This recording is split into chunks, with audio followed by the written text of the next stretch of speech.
Magandang araw po sa ating lahat para po sa ating Bible knowledge of the day. Sa Proverbs 16 verse 1, the preparation of the heart in man and the answer of the tongue is from the Lord.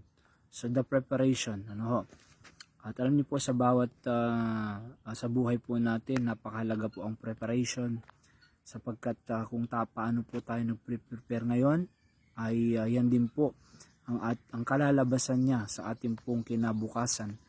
Parang ano po yan halimbawa nagtatanim ka, hindi ka lang magtatanim agad, i-prepare mo yung lupa, araro ka, bubungkalin mo, hahanda mo yung lupa bago mo tamnan.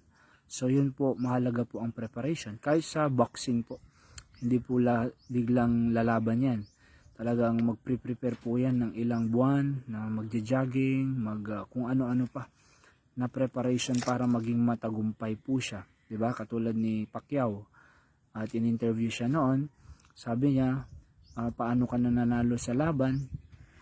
Sabi ni Pacquiao ay nagiging madali na lang sa akin ang laban pagka nasa stage na ako dahil sa aking preparation. I know the result because of the preparation.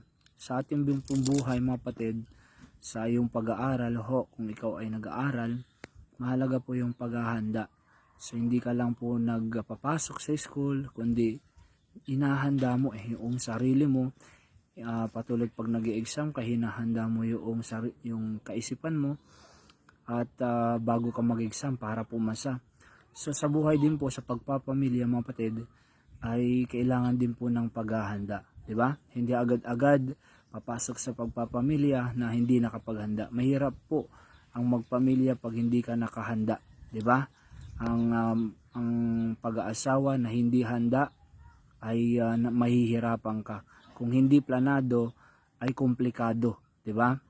At pero kung nakaplanado ka, garantisado. So napakahalaga po ang paghahanda sa lahat ng aspeto sa ating pamilya, sa ating kakainin, sa ating kakabuhay, sa ating pong pagdadalan sa kanila, sa kinabukasan, sa future, ay kinakailangang ihanda po ng mga magulang 'yan kung ano ang para sa kanilang pamilya. Okay? So, hindi lang po tayo naghahanda ng pagkain nila, pang-aral, kundi ang spiritual na buhay din po nila. Alright? So, God bless you po. Yan po ang ating Bible knowledge of the day. And mag-prepare po tayo. God bless po.